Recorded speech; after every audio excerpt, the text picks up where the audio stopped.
Hi, Noah. Hi, Kristen. It's so good to see you. You too. It looks like I forgot to ask you this when we were just chatting. Ah, Is this the new space? Is this the new, you have it yes. all set up now? My new office almost completely done. Like still Yes. needs a rag or something, but yeah. That was Um, quick. I feel like the last time I saw you, it was like bare walls. There was nothing there. yeah, that's true actually. It did well, it was planned for the end of the summer, so took a little Oh, longer, but we're here now. that's how these things go. I feel like if it doesn't have to do with the kids or something that's like immediate, then it's just not going to Hmm. happen right away. Yeah, exactly. But it's good because sometimes it's better to take it a little slower and then like choose everything that you want and make it like Yes. really the way you want it. So Yes, yes. Once I get it the way I want it, though, my husband always makes fun of me. I will change it. I will decide that I need to like move things around or like freshen things up. I never buy anything new, but I reposition my desk somewhere else. He's like, "Are you ever gonna feel settled?" I'm like, "I think this is just like an yeah. actual. This is just my life in everything. No, Yeah. I'm never gonna feel settled. I have to constantly be I'm doing something new." with you. Unlike most people, I like change. Yeah, So same. Isn't that yeah, I interesting? change a lot of things a lot. Yes. Interesting. Okay, I gotta write that down so that we can talk about it. But I gotta introduce you first. So, Noah and I Yes, let's met. do it.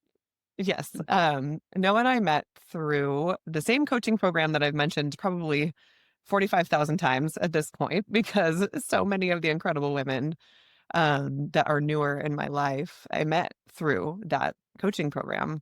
It is, I think, a true testament to just what an incredible community of folks join the program. Mhm. It is, for me, the coaching itself was super important and the mindset work, but it's this incredible just group of humans that are excited to support each other, that are really looking to evolve and develop themselves. So it was something that was quite surprising to me, actually, that you end up caring deeply about the humans that you're in this program with. And then you get to witness each other's journeys, support each other along the way. Noah and I are actually still part of a group of women that we have dubbed the support squad. We meet every other week to continue to support each other on our journeys. And I really don't mean this dramatically. Like, I don't know how I would be doing if I didn't have that level of Okay. community support, especially amidst such amazing women. Noah is a badass in tech, customer and go to market enablement growth advisor. That I'm pulling this directly from your LinkedIn if you can't tell, because Doing a great job, this Kristen. is a world I know nothing about. So I cannot wait for you to share more. She's an entrepreneur. She has worked for everybody from, still startups to co-founding her own businesses. And she's just an all around smarty pants and also super fun human to be around. We got to walk around town. Was it San Diego that we were in together, I Yes, think? it was San Yes. Diego. And yeah, she's just one of those people that you could sit and hang out with for hours. So welcome, Noah, to Kind of a Big Deal. Thank you. Thank you I'm so for excited your you're kind words. The feeling is mutual. I love our group and our meetings. I promise I won't brush it off. I'm gonna here. own the compliment. Yeah. It's a constant, So, it's a constant muscle we have to flex. It's Mhm. yeah. Thank you for receiving that compliment. Yeah, but I um, completely agree. I think the network was really the best of that program, and I feel the same with our group.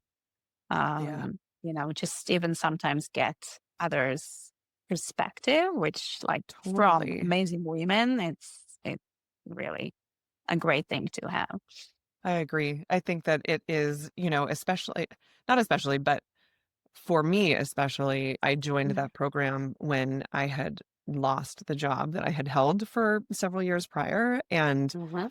I did not realize how desperately I needed a community of people. I mean, I really, really, really, so much of my energy, so much of my joy comes from being in community with folks. And if you're not Mhm. working in a full time role amongst a bunch of people, your friends are amazing, your local community is amazing, but it's not quite the same as when you're collaborating or digging in on a challenge or trying to push something forward. And so to have like kind of fell into that beautiful warm blanket right at that time could not have Mm, been a better moment for me. So before we start, like I want to just level set because I think usually I'll kind of like rewind time first, but I think I'm going to start with where you're at okay. now because I feel like for folks to have a full understanding of your incredible journey, there needs to be an awareness of kind of the space that you're in, the work you do. And Mhm. I want you to talk to us like we're in fourth grade because that is like, this is, your world is so, it's not something I've ever been in. And so let's just start with the basics. When we talk about enablement in your industry, Right. what does it mean? And what does that mean for the work that you lead? Okay. So I do enablement mostly in tech companies with focus on B2B. I work a lot with cybersecurity, but not only. And enablement is basically my um, main focus is really ensure that customers, if it's customer enablement, and the employees really know what they're doing and are able to leverage the solutions or the product to see value. If it's customer, then from what they purchase, and if these are employees, so how to bring that values to customers, to partners, and we do that in all kind of different programs. Some of it is learning, some of it is communication, and many other initiatives to really build like seamless and good customer experience throughout their whole journey Mm. with a company. And it can go different ways. Like, so I did different areas, sales enablement is also a little different. And then we want to leverage the sales team to be the best of what they do and sell and kind of be the engine of the company's growth from that perspective as well. So are you then getting kind of like a feedback loop from customers or, the folks that are utilizing the tech that you are providing? Are you bringing that then back in internally too to help your sales team to better understanding or to better understand what they should be focusing on from a sales perspective? Yes, absolutely. Whole feedback, not just that for sales, but also for product to really understand the customer perspective. That's also part of, if you do the complete loop, as you said, Mhm. that's a big part of it as well, because we always want to kind of improve and understand where is the value and then translate it back to to the solutions that we provide and kind of improve them according to that Okay. as well. Okay. Um, Got you. That has to be an interesting line to constantly be holding between external and internal, right? Like that's a pretty unique position to hold. I think that's why one of the reasons that I love it, not just external, internal, but it's really a lot of infrastructures and working with different teams that are involved. I think almost everyone that is customer facing teams, but across the board of the company. And Mhm. like that gives me a peek for everything, which I love because we talked before. I love the change and when it's dynamic, but I get to work with a lot of teams. And sometimes part of the challenge is really just align between everyone, in Yes. bigger companies, kind of breaking the silos and making sure everyone just speak the same language. Um, Mhm. so sometimes it's the challenge, but it's also what I really enjoy about it. That's amazing. So I think that does allow us then a little bit of a rewind. Okay. So because I think it's interesting to hear you talk about, the parts of it that you enjoy. And I wonder if, when you started out in your career, if you had an awareness Mm, that this would be the industry that you would want to be in, that this is the kind of work that you found compelling. Like, what were those earlier days like for you? And could you have kind of seen where you're at today? hmm. That's a good question. The answer is probably no. But if I look back, I do see clues. in a Always, lot of the always. things It's that I this did. yes, It, hindsight, right? It's always amazing when yeah, you're like, which is amazing. "Oh." Yes. Yeah, even in like when I was in high school and I was part of this youth organization, I was responsible on the training portion and everything, which kind of connect directly, but I would never have thought that's what I would do. I didn't know that I'll do something more on the technical. I'll be part of the technical side because, I love math and probably I was like a little rebel and I was a woman, so I wanted to do it. And so I did my degree. Like I have an engineering degree, and um, but then when I finished, and it was majoring actually in biotechnology engineering, and I Okay, so did I it. t I I don't know said if you at the even know it. beginning, I said you were a smarty pants, and I didn't even know all of this part. So, yeah, we'll just double Yeah, I don't know down if we on ever that. talked about it, but yeah. No. Yeah, I did that. It was biotechnology engineering. And then at the end, I did a huge project, an internship, and I really enjoyed the impact part, like the fact that you can, find things that actually helps the world. But it was kind of lacking of the people aspect, which that you Mm, probably know. I yes. am a people person and I need that aspect. Also, it was kind of too repetitive for me. So I kind of switched. I think that was my first sleep ever. And I joined a semiconductor company, like a huge corporate, and as an application and training engineer. And basically, that was kind of what led me at the end to where I am because I Okay. learned a lot about, um, training and business and how to combine that about customers. Basically, flew around globally everywhere and spent time with customers, running like training sessions with them, but also helping them kind of leverage what we sold. Yeah. And I then was promoted to team lead role. And I learned a lot about like all the management and everything there, kind of Mhm. behind the scene. And after a few years, I didn't want to travel as much because I started my family. And then I switched and moved more to the startup world. And that was also my first step in the cybersecurity and joined a company really building their training and enablement. Back then, it wasn't even called like enablement, but to build this whole from the ground up, kind of end to end, helping the customers, but also the internal teams from sales to post sales. And I started when a kind of startup ish.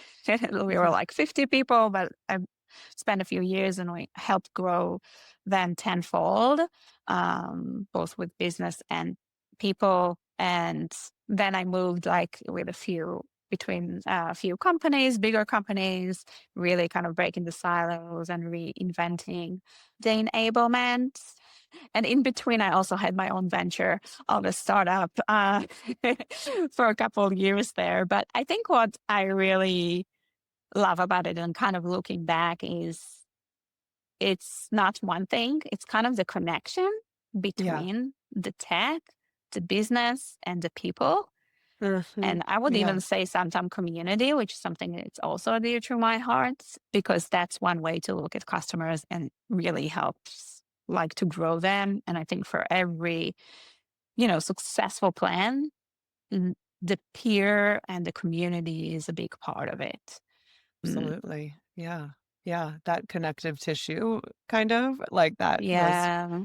unseen elements, right? I feel like sometimes this is Hmm. the work that happens that might not be seen all the time, but and I mean, I feel this deeply where but that work is so important because you can have the best product in the world, you can have the best whatever in the world, but if everything's in shambles internally, it's just not, you're not going to get as far as you want. You might get far, but you will have a breaking point at some point. Yeah.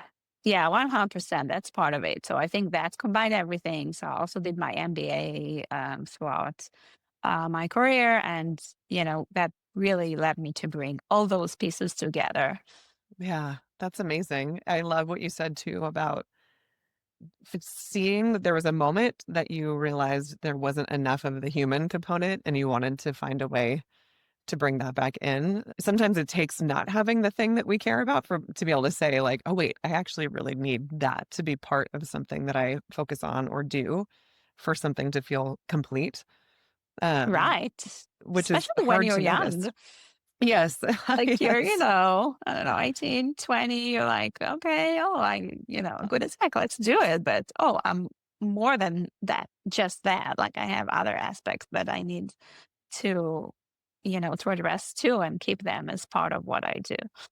Totally. I think I shared this with you, but that was one of my biggest kind of light bulb moments over the last couple of years was as I was building my business, I recognized I was falling totally on my like not technical skills because I don't have them, but more of the like strategy operations, right? The like how do Hmm. you scale a company, all of those things, right? They matter. But I was totally missing the human element. It was all of the stuff that had to do with the business and not to do with the leader themselves or the team that they were leading. And Yeah. as soon as I realized, I was like, oh, well, this is totally going to change now the way that I want to build my business because if you're missing a key component that actually is number one what you care about, but also where some of your natural skills lie, Hmm. then you're really missing a huge piece of the puzzle, I think. Yeah. It's very much true. And again, the people component is important for me. And then in the last few years, I also took it more to mentoring and helping like other startups. And that also either from a business perspective or just giving back to the community and both also kind of filling up that need of working with people. Yeah. Yes, that's a good reminder, I think, for folks that maybe don't have elements or an element that they care about as part of their quote unquote regular job. There are other Mhm. ways to feed that part of yourself that might fall outside of your 9 to 5 or whatever. And I don't think that that was Yeah. something I really thought much about when I was younger. It was like, well, you do your job. My fulfillment was so tied to my jobs at some point that I Mhm. forgot that there's like a whole there's a whole world to engage with that you can be fed by. It doesn't have to be through your company. Right. And it gets you sometimes. Like at some Yeah. points of my career, I was really totally in it and Yeah. family, and you don't even see kind of above that. And I think Yes. that's where I joined our coaching program, Yes. and that's helped me to kind of keep reminding myself that you can do a lot of things and you should if Totally. you can. Yes. Well, and I think there are years, and this is like all the grace in the world. If you start a family and you have a career you care about, th- it's almost like you are just totally heads down in the trenches for a little while there because you're trying to navigate what it means to be a new parent. And then if you have multiple, then Mhm. a new parent again and again. And every time it's different, it's never the same. Every child is so, so different that it's like you're starting over Or in their some friends. ways. And Yeah. so I remember, I'm curious if you felt like this. There were moments where I felt you can be so short-sighted in those years where it's like, I want to get back to some semblance of myself or like the things that I care about.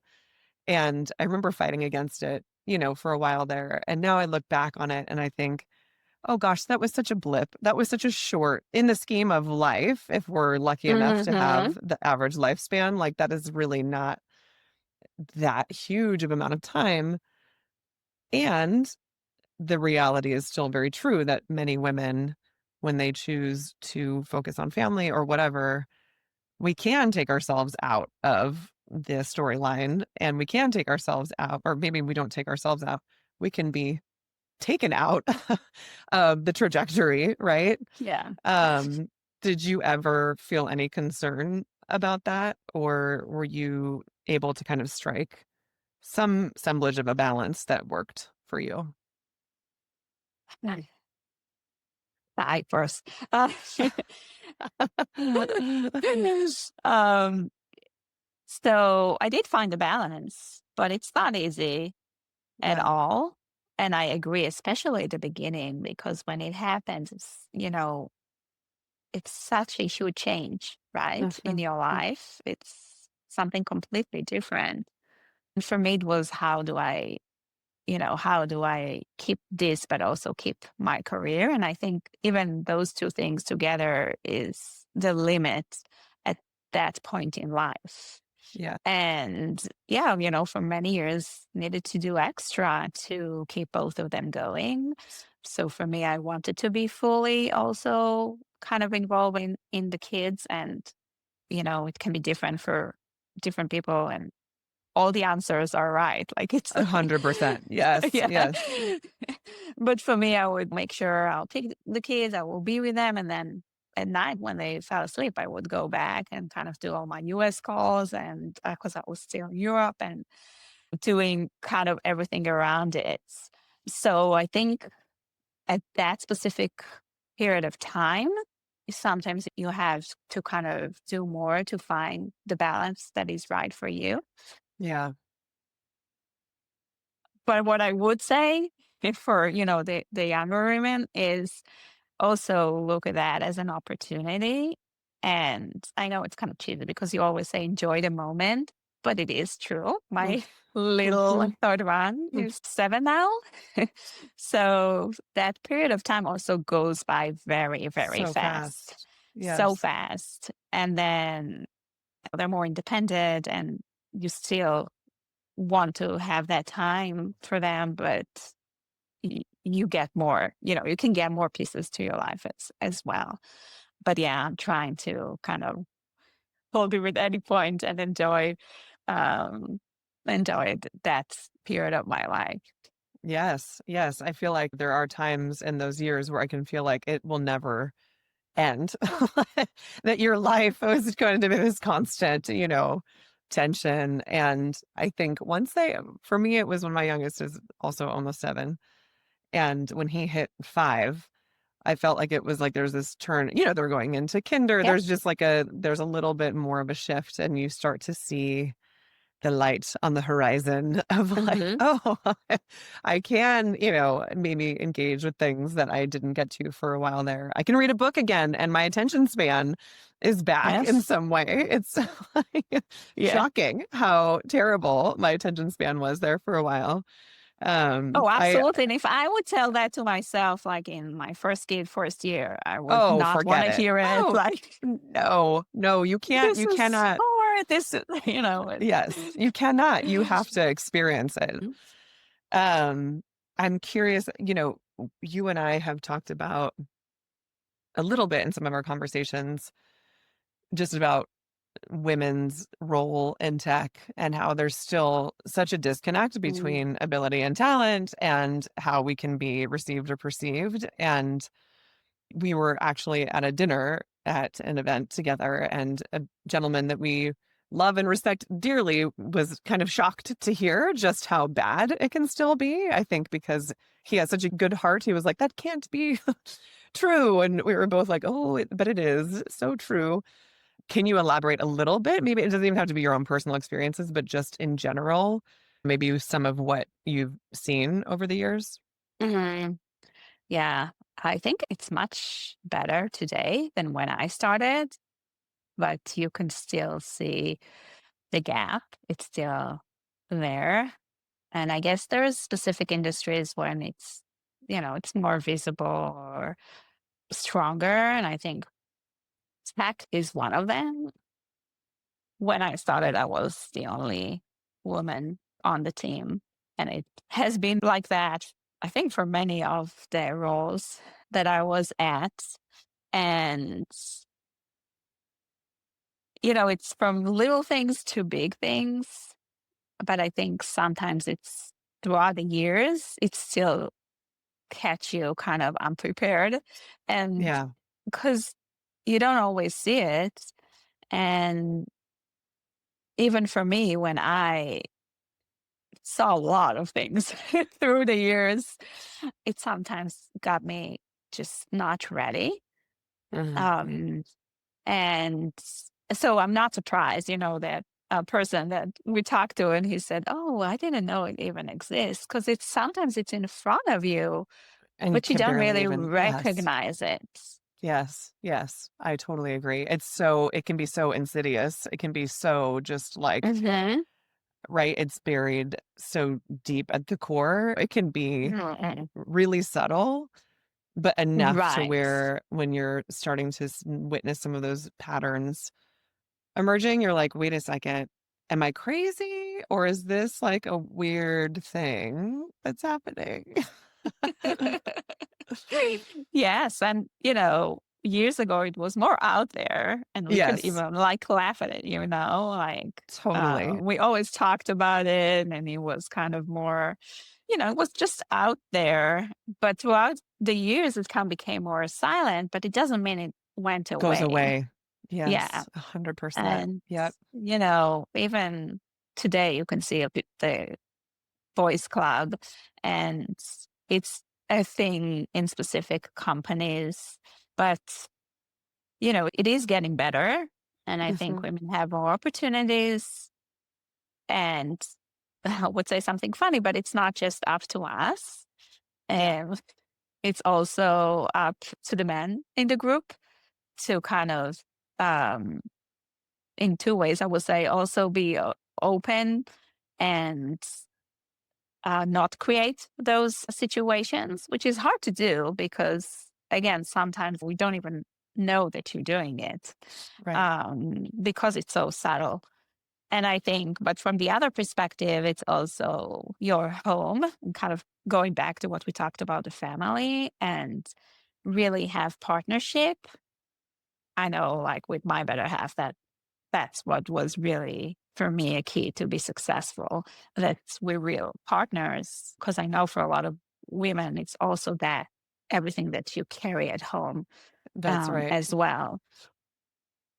Yes. Yes, that's so true. It's interesting. I was gonna say, what do you think it would take for this to shift more? But I think you already answered that, you know? It's like, Sorry, no, no, it's perfect. I jumps ahead, but It's no, yeah. it's perfect. I love we're on the same wavelength in the way we're thinking about this because I recently, and I shared this in another conversation recently as well, where I went to a local event, and this is truly not a criticism of them at all, but it was around venture funding and bringing together startups. And then you have Mhm. the other half of the room is like investors and people that are interested in getting involved and supporting in whatever way. And shocker of all shockers, I was like one of, 10 women in the room. And I have no, I'm not like going in from an investor perspective. I was literally going in just because I was Uh, curious about what's happening in our mhm. region, who's building what cool things are happening. And every company was male founded. Every company, when they put up their screen about the board that they had created, it was 15 dudes. And I was like, I was so distracted by my just absolute, like, how is this still happening that it was hard for me to really truly be present in the moment. And I think what I walked away with, because all these people are well meaning, they're incredibly smart, they Mhm. are obviously trying to build great things for our communities, but I was thinking about it from the perspective of not, well, where are the women? Obviously, that's part of it. But I came back to, okay, but what are the environments and systems that we need to set up in order to make it even possible for Mhm. women to be in that conversation? And because I think if that were the case, but that's like years in the making before you get to that event, right? It's there needs to be here's a path that you can take that's something totally different than you may have thought of when you were considering a traditional career. Oh, here's support as you're trying to potentially build a family or build community and wanting to launch a company. Like typically so much of the stuff in life falls on the woman's shoulders. And so it's much, much harder to even imagine starting something. So what are Yeah. those factors that need to change in order to allow that to happen? And I think especially here locally, we really have, as our own city is evolving, we have a real opportunity to think about that. How are we creating environments for that to be true? And I'm certain that there's people that are having these conversations. I just don't know who they are yet, but I am curious what you think. I mean, you have founded a company, you've done advisory, like, could you imagine what additional support or what different environments might Mhm. help as women are really trying to think about, "Hey, I've got this incredible idea. How am I gonna bring it to life when I'm also, carrying all of this other stuff around me?" Yeah, that's a great question. And I think tracking also women to do specific things is real. So for me, I think a lot of it should be investment in the early ages, Yeah, first of all, and even imagining or visioning the opportunities. And I'm sure you're aware all the researches and how girls are positioning themselves versus boys, and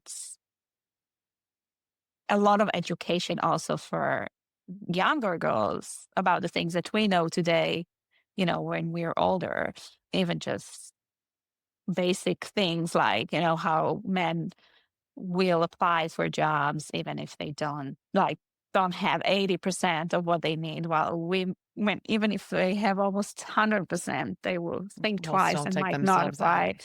Yeah, Yeah, and that's something that you see, but really educating women around that, or generally people actually, to pay attention to all those differentiators, I think that can be very helpful. yeah, And later on, it's a tough question yeah. because if you look at it on like as it is, there's no limitations that are, oh, women cannot go to a specific university or open their, like, there's no regulations or limitations, but still the narrative has not completely changed. And No, certainly. to change that, it's it's a harder task to do. And I think it's also by including more and more women in those areas when we don't see them a lot. And it's not only like for conferences, for example, it's not that there are not women that are great to come and speak, but usually the way that you network a lot of Right. time comes up to friends, and sometimes men naturally bring first men. But these pockets of like conferences or initiatives, and that we need to pay attention and make sure that we see more women. I joined this accelerator and mentoring throughout the summer, and we also had just two women out of a group of nine.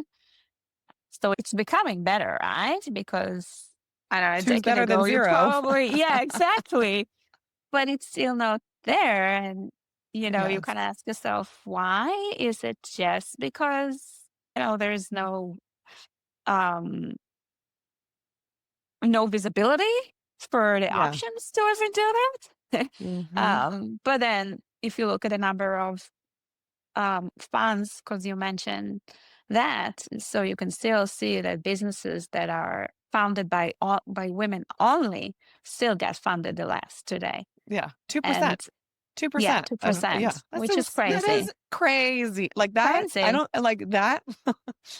I mean, if that doesn't speak volumes, first of all, part of that is likely because, right, the ratio of women-only founded companies is so much Right. lower, but that's part of the problem, right? There's not even enough of them at the table, but even when they are at the table, they're not getting even nearly the same, like, it's not even in the same playing field. 2% is, and then I always love it when people throw back that, "Well, that's not actually the right percentage." Okay, well, if you account for male, female led, like where it's co-led by, or Yeah, co-founded by, then the percentage goes up a little bit. But but like it's still low. that's still super low. Yeah. That's right. I know. So it's fine. You can edit, and but I think a lot of it is just the networking, and there's still kind of, I think, segregation, especially with younger people, between these two groups. Yeah, you're so right. I feel like it's interesting because I imagine that is part of the strategy of why some of the more women-led networking pockets happen, right? Like we have one here locally that's all women, and I think all Hmm. of that is wonderful. And the reality is we're not going to get there on our own. We do need our male allies Exactly. to help kind of elbow some folks out the way. So, right? Like we can kind of end up in our own echo chamber, I think, sometimes where it's like we are, of course we want to support each other, but there needs to also be, because there's still so many men that still have that seat at the table, how are Mhm. we then almost like crossing that divide a little bit more so that it's not just, I think it's super important to have these spaces for women to be very clear. And I think there might be something missing there around that networking piece you were just talking about. I completely agree because, if most of the people that sit at the tables are male, then if you have only women groups, then you're kind of Yeah. missing the point of getting those connections. And again, I agree. It's not that I think we should not have them. It's still great, especially by providing tools and sharing experience and all Yeah. the other things. But there's also need to be, we also need to be pushed from everyone. It has to be a joint effort. Yes, I agree. I agree. Um, and male allies, if you're out there, then yeah, come join our team. Yeah. You were talking a little bit earlier about it's not everybody that has such a varied experience that you've had, from startups to mid-sized to larger organizations Mhm. to building your own companies. Are there any interesting lessons that you can see that have been like a through line across the board in the work that you do? That's a good question, Kristen. The answer can be no. That's No, but also totally fine. there is. I think what connects everything is, I think it's something that is strong also with enablement, is kind of start with the end. Yeah. Start with like, what you want to achieve, Mhm. your values, the impact, the goals, and then pull back from there. Yeah. And that grew in every like position that I take, or anything that I um, ever built. Yeah. Because no matter the surrounding and the type of or size of company, or it's your own thing, having that reminder even in front of you all the time is really critical, not to get lost in the day to day, but keep your target and what you really want to impact kind of in front of you. Yeah. Yeah. That's so huge. I think you're touching on too. We have talked a lot about your being incredibly intentional about internal culture and creating diverse teams and how all of that Yeah. is in service of so much of what you're talking about. How have you seen that balance of like sustainability when you're also scaling? I worked for an organization where we were scaling, it was like when you wake up and you don't realize you're on a speeding train and then you look down and you're like, oh God, like Hmm. we're going really fast. And I will say, for regardless of the outcome of that organization, the co-founder, the thing that I just adored about her the most is she was holding on to that culture by the skin of her teeth. It was what mattered to her most. She Hmm. cared so deeply about what it meant to bring these communities into the tech industry and what it meant to then create an internal culture that was about the whole human and how you showed up. I mean, all of these things are, I feel like some of this language is new, right? This is not always the way we've talked about what it means to take care of our people, but it can be really tricky when you have either investor expectations or internal pressures to grow at such a rapid clip. Hmm. How have you seen what it means to hold space for those teams as you're growing quickly? Yeah. And I think you have your values Mhm. and you need to stick to them even when you're growing. Yeah. Because usually, every company, especially when they're young, kind of need to think about their vision, mission, and the values. But as they are closer to what you really believe, it's very easy to kind of make sure that everything is going according to that. Yeah. And I think that's one of the keys to be able to grow quickly, but still pay attention to everything, because if you're customer first, they need to be there really first in everything that you do.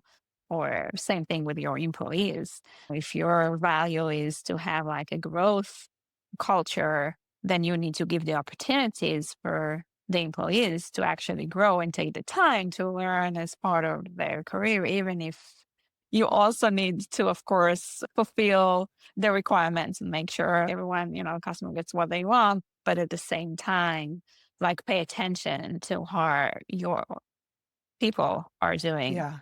And I think it's a balance that just you need to keep.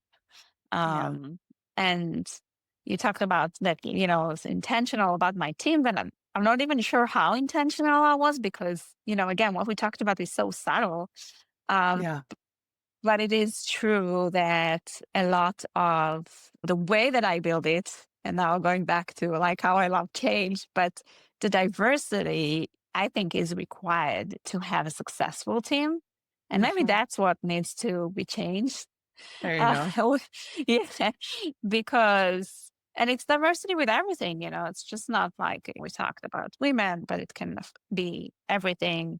Also, if I look at it, is also the experience that people are bringing. So, some of the team are promoted from inside the company, some bring external information. Everyone have something that they do better so they can focus and own that, even if it's a team that they have similar responsibilities and really kind of, I think that the diversity gives more at the end Mhm. because everyone bring their perspective. Yeah. And if their experience is a little different, also professionally, then you're going to be more successful as long as you Totally. can translate the values and you still communicate well and everyone is on the same page, but each one also bring their own thing. Totally. Do I don't know if I you answered your question, but No, you that's fine. did. No, 100%.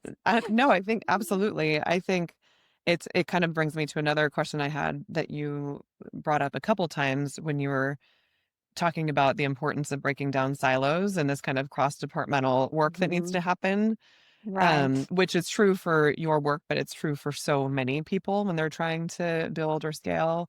If there's somebody Yeah. that has built their organization to a certain level or to a certain size and they're starting to notice that creep in, do you have any thoughts or advice on how to even start thinking about that work or where you would begin when you're hoping to break down some of those silos? So a lot of it is communication Mhm. and language. And in specific companies, you will need like steering committee. So the people that kind of have a seat at the table can all communicate and start from the top and really trickle down the same messaging. And it starts from there, like from really good communication, from having the right people also communicating it, and really building plans or, looking at initiatives more holistically across the different teams than separately. Yeah. And I think one more thing that is really important is terminology. When Mm. everyone's, speaking the same language, Yeah. it's very helpful. And in Yes. larger companies, it can get lost. Oh, 100%. So, Yes. It doesn't even have to yeah. be a large company, I think. I Yeah. noticed that a lot. Yes. And that scaling company I was just telling you about, it was one of our biggest challenges is people would Mhm. use 5 different words for the same thing. And it caused so much chaos because it was like, wait, we're all actually saying the same thing, but now we're coming at it from a totally different place because of our lens on what you mean by that word, right? So Mhm. it was one of, I don't know that I could have seen what the answer was at that moment because it was so difficult. We were talking about some of our work in the public sector and then external affairs and marketing and communications, right? All of these things hold really important pieces of our revenue base. And it was like it was literally as if we were in different companies. It was really Hmm. incredible just how disconnected it was. Yes. But if you have the words that you pick up and you share with everyone and you communicate it and you repeat it and you make sure that all the teams are using the same thing. It's Yeah. not just marketing and sales, but also the post sales team and product and whatever. It can be also other industries and other teams, but the principle is the same. You Yeah. have to make sure that you're aligned, and Yes. that is definitely something you need to be intentional and to think about, and to make sure that as you move forward, you have that piece. And going back to scalability, I think that's also a big part of being able to scale successfully.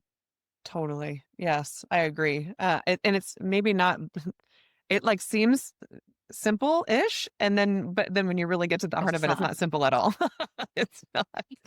It's not. It's not, especially if people build content to other things already. Like it's a real thing. You really have to kind of, as you start earlier on working on it and making sure you grow kind of seamlessly with it, it's easier. Yeah.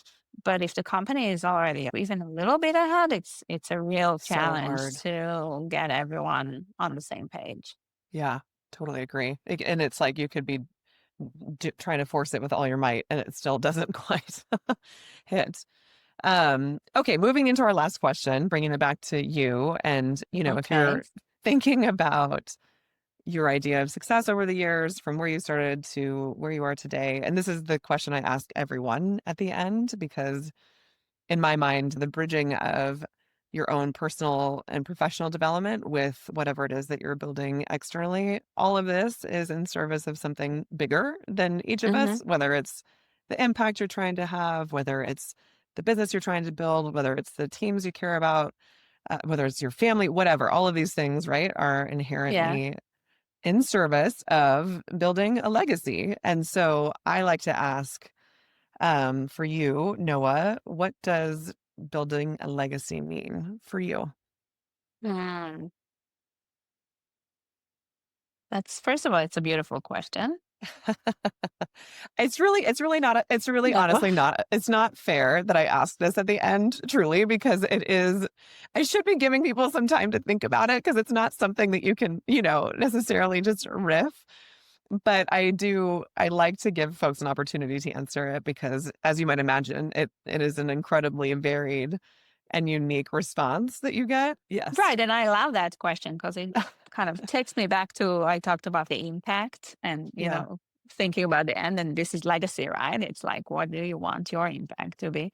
And I think for me, it's probably everything that I leave a little better at the world across everything that I do. So if it's giving good values for my kids that they will carry, if it's like the community work that I do and having a tighter community for people, if it's the team that I work with, like everyone that I can kind of help grow or, do something they love a little better. I think I think it's all of these little things together. And it will Mhm. not be for me this one big business that I leave behind, but it's really the world is a crazy place. So it's my backyard and the little things that I can live a little better, I guess. Yes.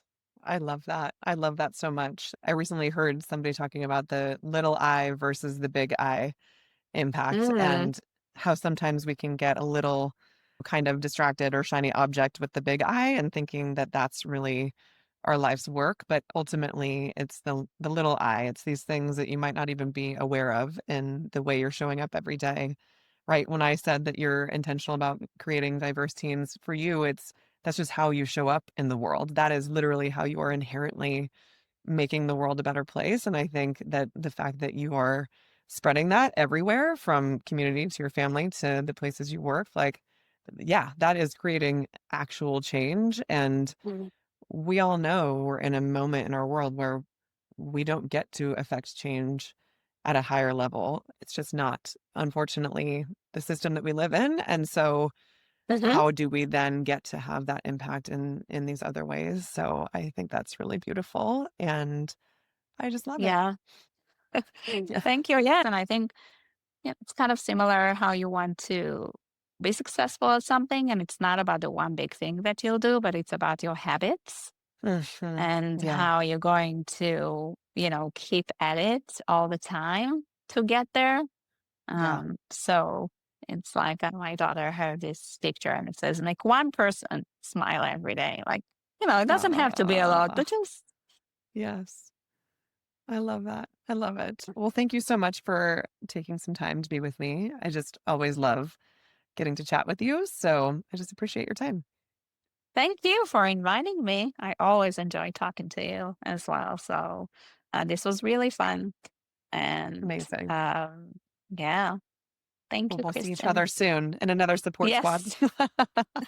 All right, friend. Have a good day. You too. Bye. Bye bye.